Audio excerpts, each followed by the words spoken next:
Kumusta mga kaboxing? This is Boy Kalawang TV. So naganap na po kanina mga idol ang final press conference nila Undisputed World Super Middleweight Champion Saul Canelo Alvarez at Terence Bud Crawford na ginanap po kanina sa T-Mobile Arena, Las Vegas, Nevada. Kaya sa kanilang naganap na press con mga idol, kapwa sina Canelo Alvarez at Terence Crawford nangako sa mga boxing fans na magandang laban po daw ang ating masasaksihan sa araw ng Sabado. At linggo naman po natin mapapanood ng live dito sa Pilipinas. Kaya sa kanilang nangyaring face-off mga idol, kapwa naman po nagpakita sina Canelo Alvarez at Terence Crawford ng respeto sa isa't isa.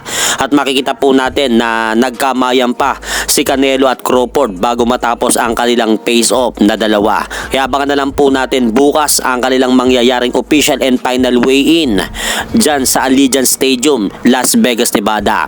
At sa kabilang banda naman, sa bansang Japan, naganap din po kanina mga idol ang final press conference nila Undisputed World Super Bantamweight Champion Naoya the Monster Inoue at former Unified World Super Bantamweight Champion Murodjon Akhmadaliev.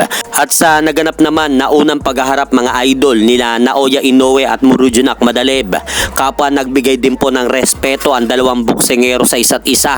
At sa video na kuha na yan mga idol, makikita po natin na bago maglapit sila Naoya Inoue at Murodjon Akhmadaliev sa entablado, binigyan nga po ni former Unified World Super Bantamweight Champion Murodjon Akhmadaliev itong si Naoya Inoue ng wardrobe bilang respeto dito. Kaya abangan din po natin ang magaganap na laban na ito sa araw din po ng linggo. At sa kabilang banda naman mga idol, tagumpay nga po na depensahan ni WBO World Flyweight Champion Anthony Olascuaga ang kanyang titulo kanina kontra sa kanyang number 1 mandatory challenger na si Puerto Rican boxer Juan Carlos Camacho Jr. sa pamamagitan po ng second round technical knockout victory na ginanap po kanina sa Las Vegas, Nevada.